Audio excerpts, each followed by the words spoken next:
उत्तराखंड में लोकसभा चुनाव के लिए पहले चरण में 19 अप्रैल को वोटिंग होनी है, जिसे लेकर सभी राजनीतिक पार्टियां पूरे दमखम के साथ चुनावी मैदान में उतर चुकी हैं।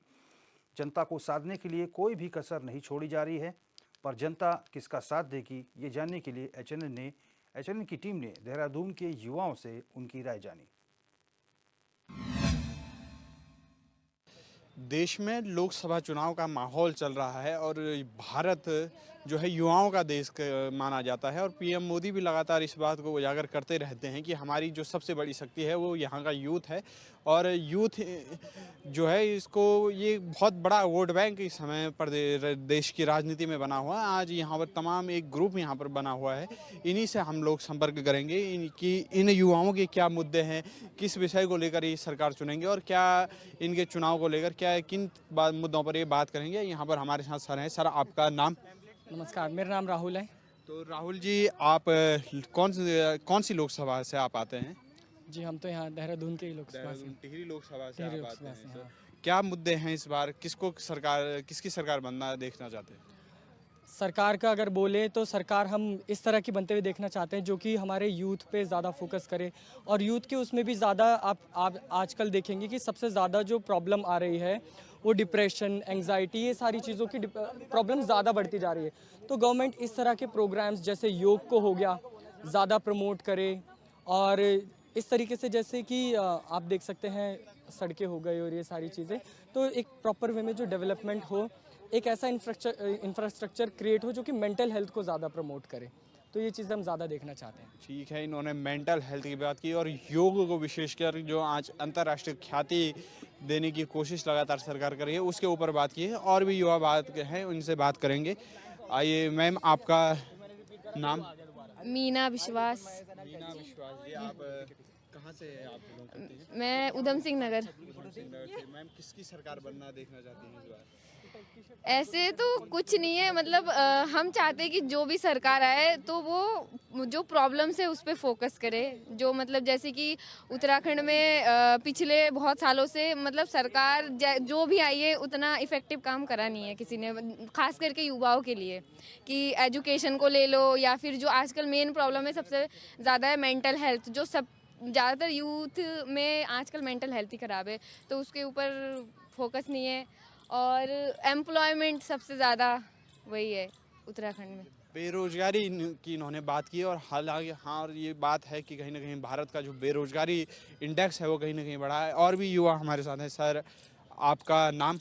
मेरा नाम राधा कृष्णन राणा है। राधा कृष्णन राणा जी, आप कहाँ से बिलोंग करते हैं? आप? मैं हरिद्वार से, उत्तराखंड। हरिद्वार से आप बिलोंग करते हैं। तो सर, हरिद्वार में किसको इस बार लोकसभा पहुँचाना चाहते हैं? आप हरिद्वार से किसको सांसद के रूप में देखते हैं? मैं तो जो कि मतलब यूथ के लिए काफ़ी कुछ अच्छा करना चाह रहे हैं, जो जिनके मन में है कि हाँ आप यूथ है जो एक सही डायरेक्शन में जाए, किसी भी वे में हो सकता है वो, मतलब कि जो और भी लोगों को अच्छे से मतलब गाइड करे। एक बात ये मैं बोलना चाहूँगा कि आजकल अलग अलग वे में कंटेंट क्रिएटर्स आ गए हैं और इंटरनेट इतना ज़्यादा फैल चुका है कि हर एक यूथ को पता है कि गवर्नमेंट क्या चीज़ें, कोई क्या कितना सच बोल रहा है या कोई कितना झूठ बोल रहा है।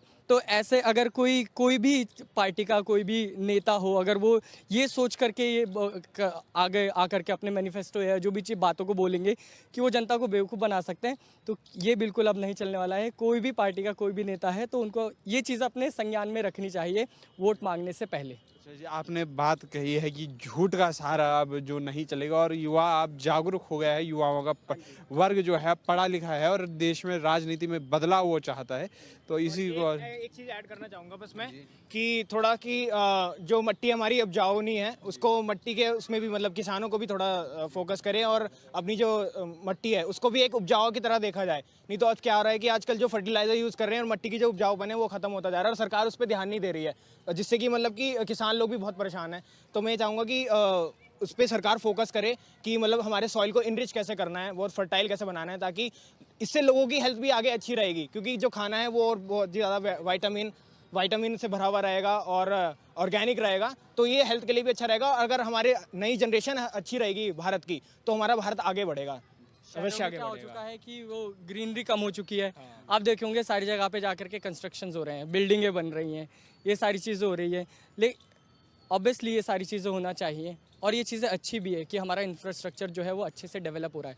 बट ये चीज़ों का भी हमको ध्यान रखना है कि अब आप यहाँ पे देहरादून में देखोगे पूरे कहीं पे आपको पार्क नहीं दिखेगा। आप यहाँ से गड़ी के ये क्लेमेंट टाउन की तरफ चले जाओ, उधर की तरफ दिखेगा, और ये आप किमाड़ी की तरफ जाओ, उधर की तरफ आपको दिखेगा ग्रीनरी। लेकिन आप देहरादून में अंदर की तरफ यहाँ पे सिर्फ आप गांधी पार्क में, जैसे अभी हम खड़े हैं, या गांधी पार्क ही आपको मिलेगा। ऐसे पार्क वार्क भी जो है वो ख़त्म हो चुके हैं, कम हो चुके हैं। लोगों को एक जगह से दूसरी जगह जा कर के, मतलब 2-2 3-3 किलोमीटर जा कर के उनको योग का अभ्यास करना पड़ रहा है, कोई भी प्रैक्टिस करनी पड़ रही है। तो ये चीज़ें भी थोड़ी सी अगर फोकस में लेकर के आई जाए जो स्मॉल लेवल पे, तो ये चीज़ें भी बहुत ज़्यादा अच्छी हो सकती है। तो हरित क्रांति और पर्यावरण पर उन्होंने विशेषकर बात की कि पर्यावरण को किस प्रकार से सरकार संरक्षित रखें और कृषि में जो है जैविक उत्पादों का के लिए और ये जैविक खादों का प्रयोग करें।